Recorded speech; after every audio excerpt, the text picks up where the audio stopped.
Welcome back. अस्सलाम वालेकुम। एक बार फिर हम आ जाते हैं कन्फ्यूजन ख़त्म करने के लिए मास ऑफ द ड्रॉपलेट, जो कि बुक्स में जहाँ तक मैंने देखा तो 2 लाइनें लिखी हुई है कि ऐसा ऐसा करके मास ऑफ ड्रॉपलेट आएगा, लेकिन कन्फ्यूजन इसमें है। वो आज कन्फ्यूजन ख़त्म करें। No confusion for the mass of the droplet. Millikan's oil droplet method already आपको सारा मैं बता चुका हूँ, ठीक है। मास ऑफ द ड्रॉपलेट के लिए हमारे पास 2 तरह के रास्ते हैं फाइंड करना। कन्फ्यूजन उसमें क्या है, वो कहते हैं कि जब आप मास को फाइंड करते हैं तो ये आपका ड्रॉपलेट है, ड्रॉपलेट, ठीक है। ड्रॉपलेट शुरू में जब ये नीचे की तरफ आ रहा था तो इसके ऊपर जो फोर्स लग रहा था वो फोर्स का नाम था W, और W का जो फार्मूला है वो है mg, सही है। ये फोर्स F1 है आपका। फिर जब आपने इलेक्ट्रिक फील्ड ऑन किया, इलेक्ट्रिक फील्ड जब आपने ऑन किया तो चूंकि ड्रॉपलेट पर माइनस का चार्ज आया और उस फील्ड की वजह से ड्रॉपलेट ने ऊपर की तरफ चढ़ना शुरू किया। इलेक्ट्रिक फील्ड में इसके ऊपर एक और फोर्स लगा, उस फोर्स का नाम है इलेक्ट्रिकल फोर्स। इलेक्ट्रिकल फोर्स या इलेक्ट्रिक फोर्स, आप उसको ना F E भी लिख सकते हैं या EF भी लिख सकते हैं। तो उसका फार्मूला क्या है? उसका फार्मूला है E मल्टीप्लाई बाई स्मॉल ई। बाज़ बुक में उसका फार्मूला है E मल्टीप्लाई बाई Q। परेशानी नहीं है, ये इलेक्ट्रिक फील्ड स्ट्रेंथ है, ये चार्ज है Q। ये इलेक्ट्रिक फील्ड स्ट्रेंथ है, ये चार्ज है। चार्ज को मल्टीप्लाई कर इलेक्ट्रिक फील्ड के साथ दिया जाएगा इलेक्ट्रिक फोर्स F। तो ये आपका F2 आ गया, सही है। मास को फाइंड जब करते तो बुक में लिखा हुआ है कि इलेक्ट्रिक फील्ड को आपने इस तरह एडजस्ट करना है कि ये जो ड्रॉपलेट है ये सस्पेंड रहे। उधर ही अपनी जगह मैं कन्फ्यूजन ख़त्म करा दूंगा बाद में, बहुत बड़ा मसला है, सस्पेंशन भी नहीं है। ये चलो, अगर आप उसको सस्पेंड कर लेते हैं तो इसका मतलब क्या है कि ये ऊपर वाला फोर्स बिल्कुल इक्वल हो जाएगा नीचे वाले फोर्स के। यानी अगर आपका F2 इक्वल हो जाए किस चीज़ के? F1 के। यानी दूसरे अल्फाज में कैपिटल E, चूँकि F2 का formula capital E small e, ये इक्वल हो जाए F1 के। F1 का फार्मूला क्या है? W=mg। तो यानी कैपिटल E स्मॉल e अगर mg के बराबर हो जाए तो आपका ड्रॉपलेट क्या करेगा? ये सस्पेंड हो जाएगा, ये सस्पेंड हो जाएगा। आपने कर लिया सस्पेंड, ठीक है। अब इसमें मास को पता लगाने के लिए मास को इधर ही छोड़ दो, G इस तरफ आ जाएगा, G मल्टीप्लाई हो रहा है, इस तरफ आके डिवाइड हो जाएगा। तो capital E divided by G =m। तो ये फार्मूला जो है असल में इससे आप ड्रॉपलेट का मास फाइंड कर सकते हैं।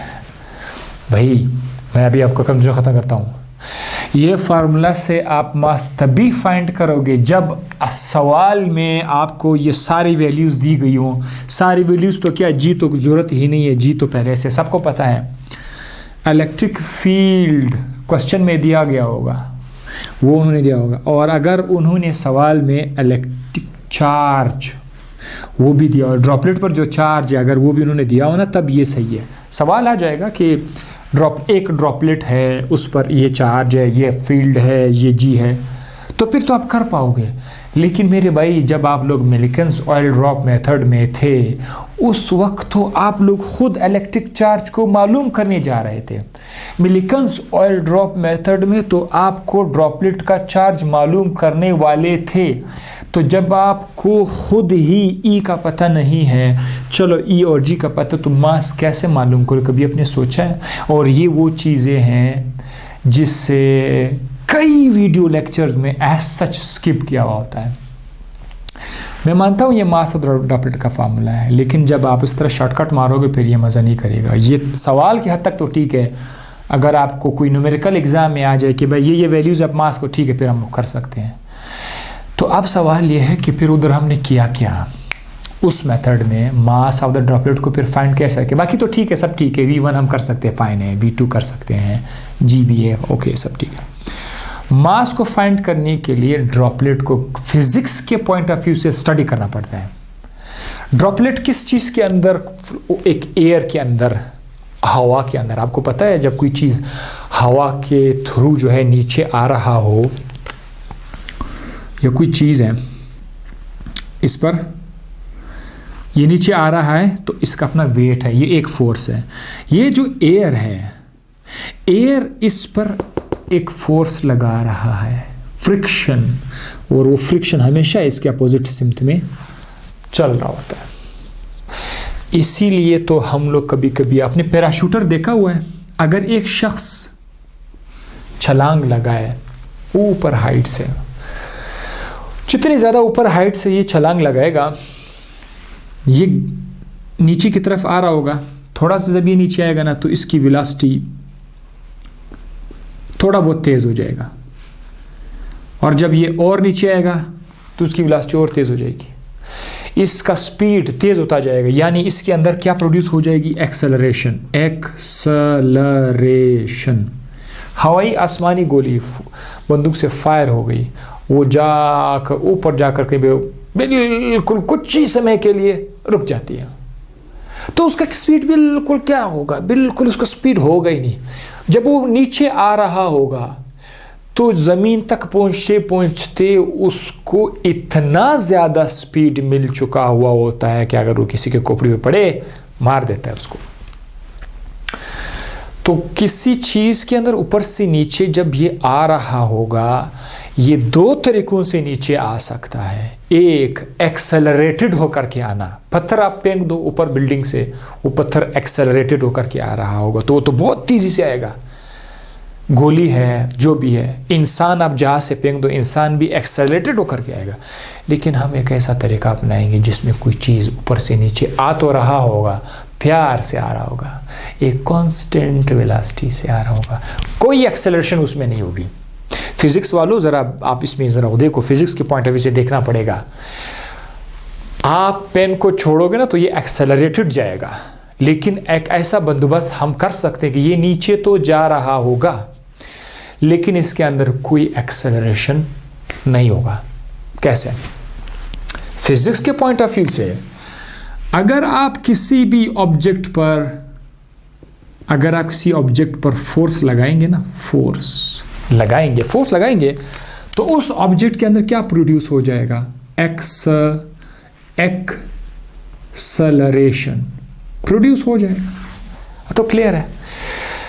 लेकिन ऐसा भी हो सकता है कि हम किसी ऑब्जेक्ट पर फोर्स लगाएं, दो या दो से ज़्यादा फोर्स लगाएं इस तरह से कि उसमें एक्सेलरेशन प्रोड्यूस नहीं होगा। ये हम लोग कर सकते हैं। वो कैसे? पैराशूट की तरफ आते हैं।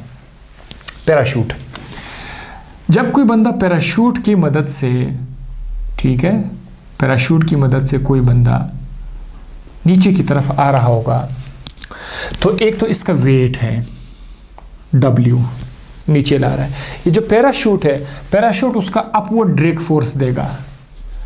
वो अगर इसके वेट की इक्वल हो जाएगा तो हवा में ये सस्पेंड नहीं रहेगा, जैसे हमारे बुक में लिखा हुआ है, सस्पेंड नहीं रहेगा, ये नीचे आ रहा होगा। वो कैसे? असल में ये वाला जो ऊपर वाला फोर्स है ये इक्वल हो जाता है नीचे वाले फोर्स के, दोनों इक्वल हो जाते हैं।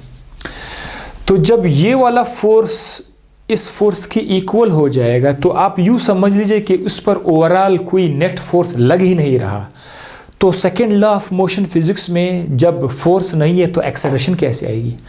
अब आपका F1 F2 के बराबर है, ये दोनों इक्वल कर देंगे, कैंसिल कर देंगे एक दूसरे को। तो जब नेट फोर्स बॉडी पर लग ही नहीं रहेगा यार, तो इसमें एक्सेलरेशन कैसे आएगा? एक्सेलरेशन तो नहीं आएगा ना। तो ये जो अभी भी ये नीचे आ रहा है, जो बड़े प्यार से नीचे की तरफ आ रहा होगा, इसको हम लोग बोलते हैं कि ये एक ऐसा एग्जाम्पल है जिसमें इसके अंदर कोई एक्सेलरेशन नहीं है। और जो वेलोसिटी इसको मिलेगी उसको आप लोग कह सकते हैं टर्मिनल वेलोसिटी। तो ये बात आप किसी भी ड्रॉपलेट के साथ कर सकते हैं। तो हमारे पास जो इधर हम लोग बंदोबस्त कर रहे होते हैं, ये जो ड्रॉपलेट नीचे आ रहा होगा, ये ड्रॉपलेट इस सिचुएशन में आएगा।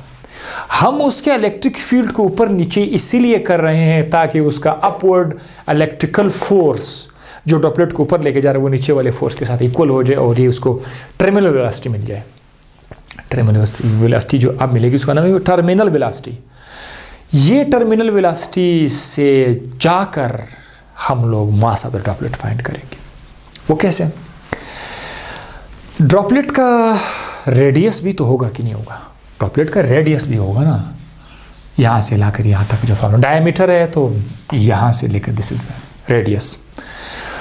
तो ड्रॉपलेट को गोल कंसीडर करते हुए उसका रेडियस फाइंड करने के लिए हमारे पास क्या ज़बरदस्त फार्मूला है, √9 ईटा। इसमें मतलब ये मैं आपकी आसानी के बता रहा हूँ कि फिजिक्स में किसी चीज़ से कोई खाली नहीं है, सब कुछ है।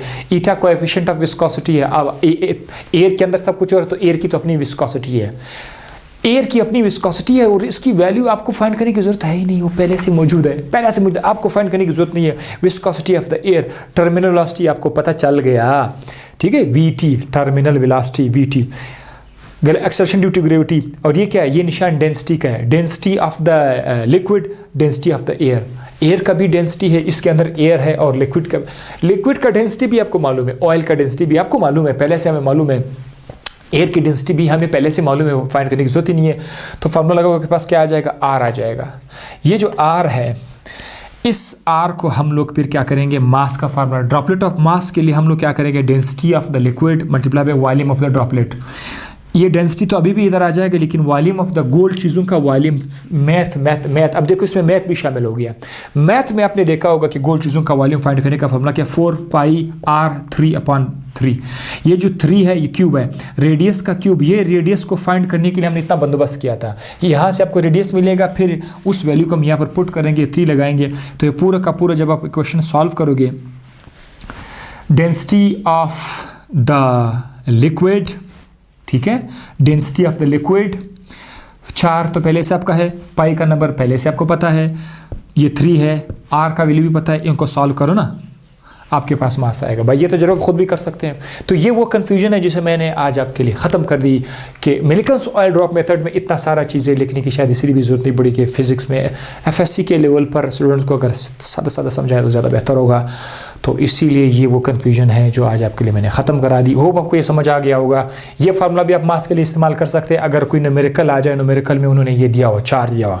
लेकिन अगर आपके पास चार्ज है नहीं, अभी आप जाकर चार्ज मालूम करना चाहते हैं तो मसला होगा ना। तो देखो जब इस मेथड से आपको मास आएगा, इस मेथड जब आपको मास आएगा, फिर जाकर वो वैल्यूज़ आप जो मैंने पिछले फार्मूले में आपको बताया था, फिर वहाँ पर आप जाकर उसको पुट कर सकते हैं। और इवन इस मेथड से आप चार्ज भी मालूम कर सकते हैं, ठीक है, चार्ज को इस तरफ करके मास को वहाँ करके आपको चार्ज की वैल्यू भी मिल जाएगी। तो अपना ख्याल रखिएगा, अल्लाह हाफिज़।